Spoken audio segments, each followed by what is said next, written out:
bohong. Aku hanya memikirkan satu peraturan penting. Kenapa kau lakukan hari ini kalau kau bisa melakukannya besok? Few moments later.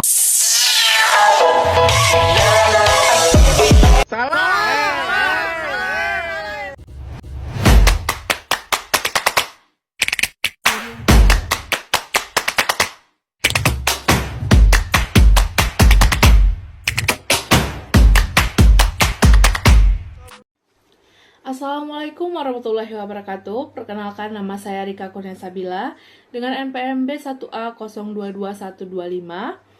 Di sini saya berasal dari kelas D.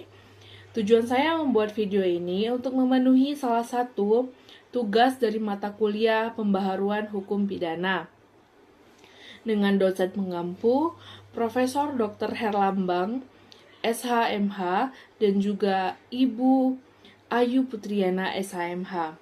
Nah, baik, di sini saya akan mengangkat dua poin utama yang akan saya bahas. Poin pertama, itu saya akan membahas tentang kenapa sih harus ada rancangan Kitab Undang-Undang Hukum Acara Pidana. Dan poin kedua yang akan saya bahas adalah apa perbedaan dari penyidik di KUHP yang lama dan juga penyidik di RKUHP. Nah, langsung saja teman-teman, saya akan membahas poin pertama terlebih dahulu. Few moments later. Kenapa sih kita harus ada rancangan Kitab Undang-Undang Hukum Acara Pidana? Nah, ada beberapa alasan kenapa kita harus melakukan pembuatan rancangan Kitab Undang-Undang Hukum Acara Pidana. Alasan yang pertama, KUHP itu sudah ketinggalan zaman. Seperti yang kita tahu, teman-teman, bahwasannya KUHP itu disahkan pada tahun 1981, yang dimana kita tahu sendiri KUHP dan juga KUHP itu merupakan produk asli dari Belanda.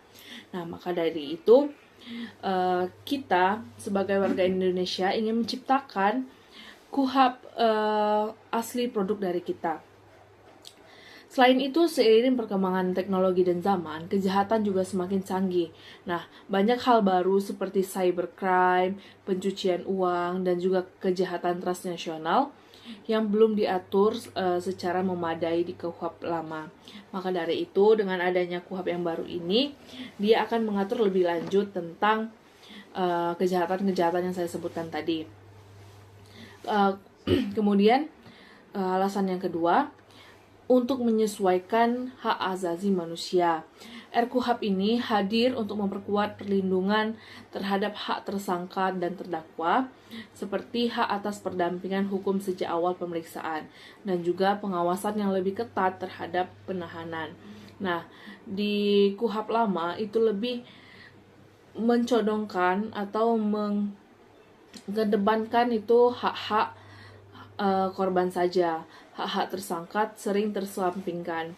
Kemudian alasan yang ketiga, untuk memperkuat sistem peradilan pidana di Indonesia. Nah, RKUHP ini bertujuan memperjelas proses hukum serta memperbaiki mekanisme penyidikan, penuntutan hingga persidangan agar lebih transparansi, akuntabel dan juga adil. Nah, alasan yang keempat itu RKUHP ini datang untuk mengisi kekosongan hukum yang ada sekarang. Ada banyak sekali prosedur hukum yang belum diatur secara rinci dalam KUHP lama, seperti penyadapan, restoratif justice, atau penggunaan teknologi digital dalam pembuktian. Nah, di RKUHP ini, dia hadir untuk mencoba mengisi kekosongan hukum ini. Dan alasan terakhir, itu penyesuaian dengan perubahan sosial dan juga global.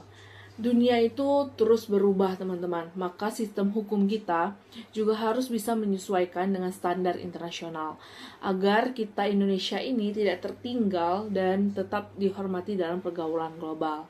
Nah, masuk ke poin kedua, saya akan membahas tentang perbedaan penyidik KUHP yang lama dan juga perbedaan penyelidikan RKUHP yang terbaru sekarang. Ada beberapa perbedaan di dalam proses penyelidikan KUHP lama dan juga RKUHP yang baru. Perbedaan yang pertama itu kita bisa melihat dari definisi penyidikan. Di KUHP lama itu diatur di dalam pasal 1 angka 2, sedangkan di KUHP yang RKUHP itu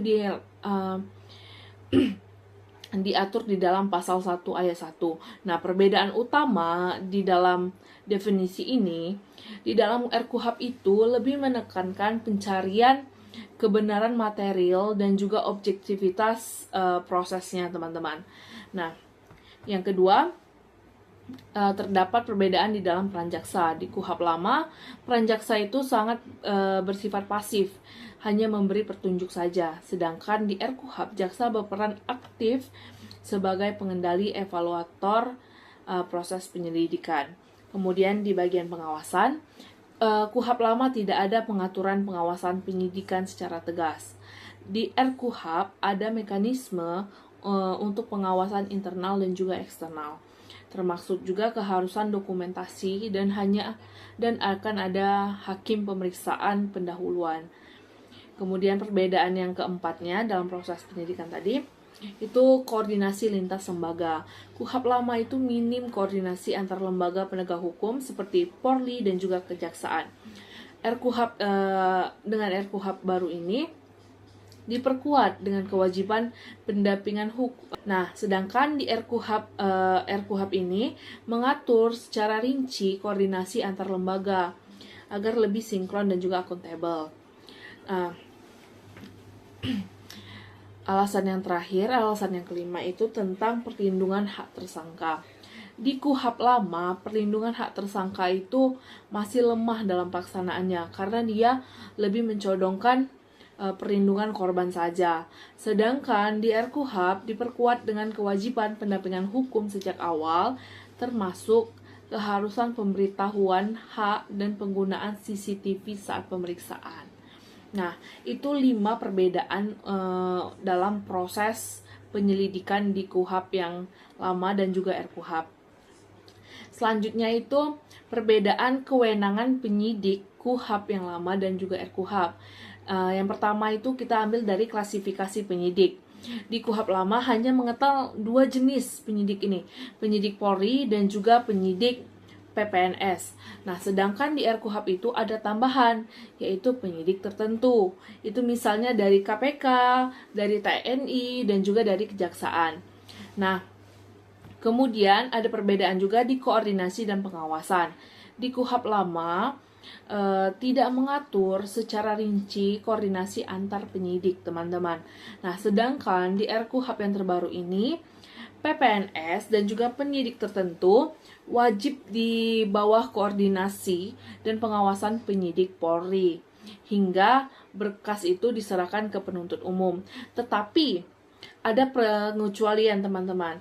Untuk KPK, TNI, Angkatan Laut dan juga Kejaksaan itu tidak wajib di bawah koordinasinya si Polri. Kemudian perbedaan yang ketiga itu ada upaya paksa. Nah, di KUHP yang lama itu upaya paksa dibatasi pada penangkapan, penahanan, penggeledahan, dan juga penyitaan. Di RKUHP itu memperluas cakupan upaya paksa, mencakup penetapan tersangka, penahanan, penggeledahan, penyitaan, penyadapan, pemeriksaan surat, serta larangan keluar wilayah Indonesia. Perbedaan yang keempat itu terdapat di penyidik pembantu. Di KUHP itu penyidik pembantu diatur pada pasal 6 ayat 2 dan hanya menyebutkan penyidik pembantu tanpa rincian. Nah, sedangkan di RKUHP itu disebutkan di dalam pasal 10 yang dimana dijelaskan bahwasannya penyidik pembantu ini hampir setara dengan penyidik polisi, kecuali di soal penahanan yang harus melalui pelimpahan dari penyidik utama. Perbedaan yang kelima itu terdapat di restoratif justice. KUHP tidak mengenal konsep ini. Sedangkan RKUHP itu memperkenalkan mekanisme penyelesaian perkara di luar pengadilan yang dimana diatur di pasal 74-83. Nah, perbedaan yang terakhir itu terdapat di pendampingan advokat CCTV. Di KUHP yang lama juga tidak mengatur hak tersangka untuk didampingi saat penyidikan dan tidak mengatur juga tentang CCTV saat pemeriksaan. Sedangkan di RKUHP yang baru itu wajib diberitahukan bahwasannya tersangka ini didampingi oleh advokat sejak awal dan bisa direkam CCTV selama proses pemeriksaan. Nah, baik teman-teman, mungkin itu saja presentasi atau penjelasan dari saya. Saya ucapkan mohon maaf apabila ada salah kata. Saya akhiri. Wassalamualaikum warahmatullahi wabarakatuh. Bye-bye.